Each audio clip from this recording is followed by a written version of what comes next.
John, we got a telegram from some lady friend of yours, a Bonnie something or other.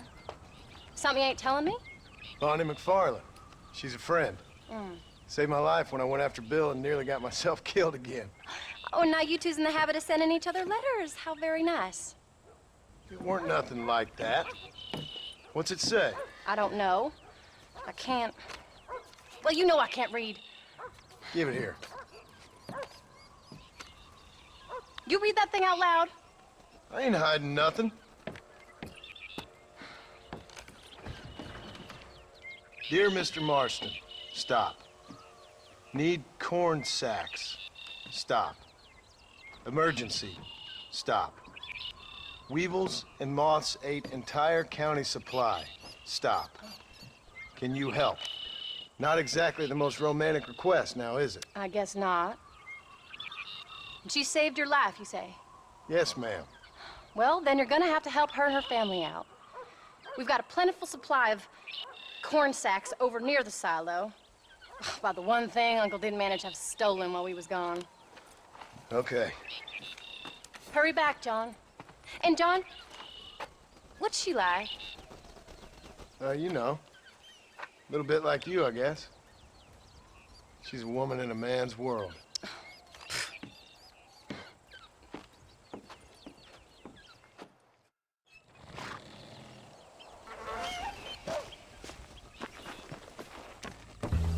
John!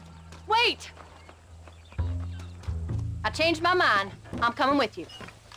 Well, come on then. Let's get going.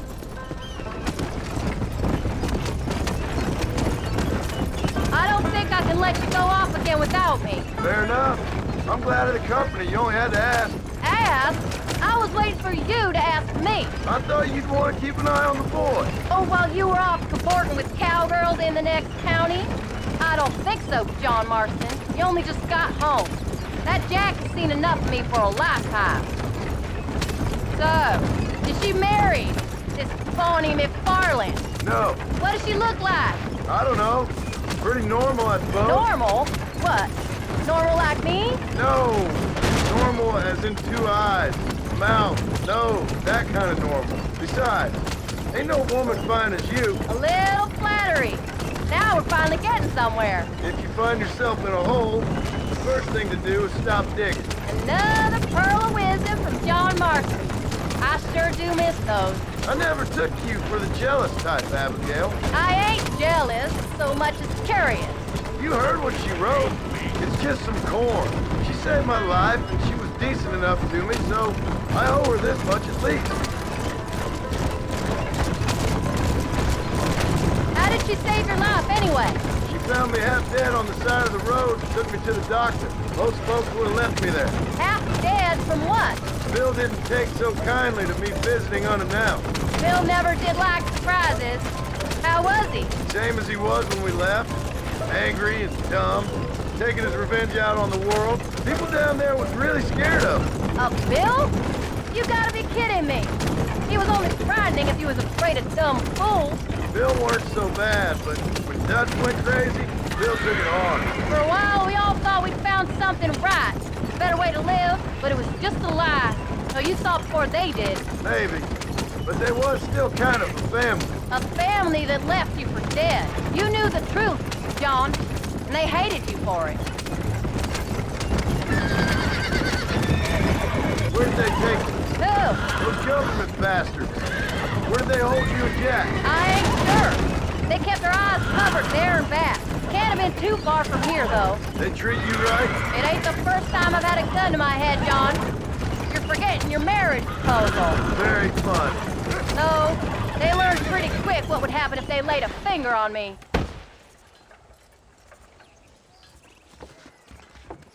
You came. Thank you so much. We lost the entire harvest.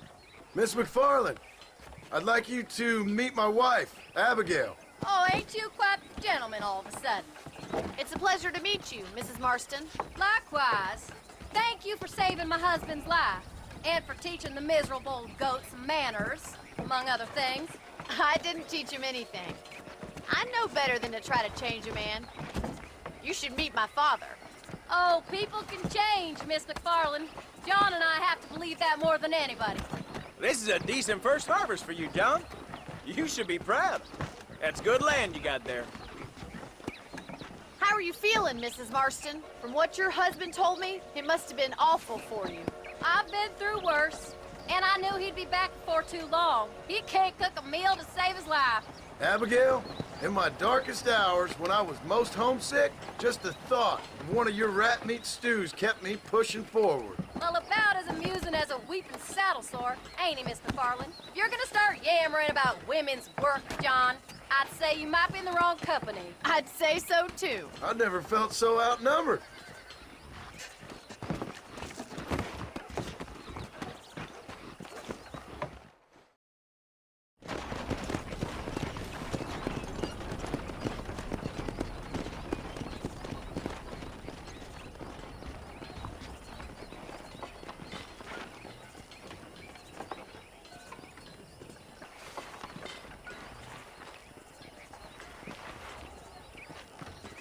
Ma'am?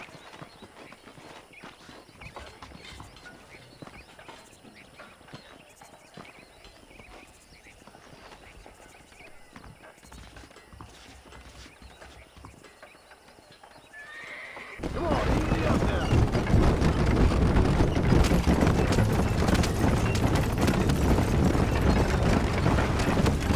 So that was the famous Bonnie. That was her, all right. She's pretty. She's normal, like I said. Well, you always wanted to be a rancher. I'd have thought she'd be just your thing. The perfect rancher's wife, if I ever saw one. I already got a rancher's wife. I'm only teasing. I like her, and I'm glad she saved your life. Most of the time, anyway. The McFarlands are good people.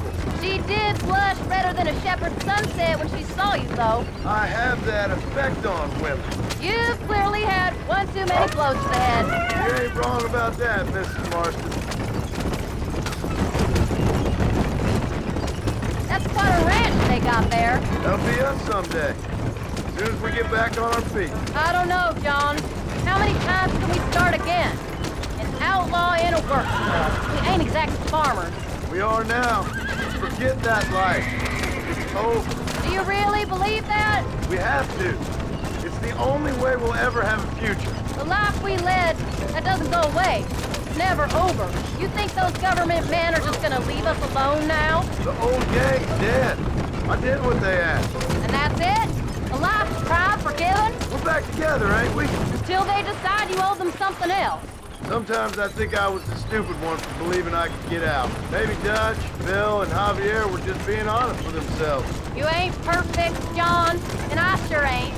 But you're better than they are. Than they were. Maybe we can't change. But we gotta try, for Jack's sake. Even if we have to start again 100 times. It's better than going back to what we were. How's Jack doing? Angry, upset. He's been through a lot. I hope he's gonna be all right. It's gonna take time. For a while, his world was safe. Normal, even. Then it got turned upside down again. He ain't saying much about it. I've tried to talk to him. But how do you explain any of this? What do you say when he asks about Uncle Bill and Uncle Dutch? They were family when he was a little boy. He hides away in those books of his. Wouldn't you? It ain't like the real world's done him many favors. He's just been kidnapped. He grew up with the gang. That's no life for a boy. We did our best to protect him. Come on, John. He saw things no boy should see. Well, now we got a chance to make it right.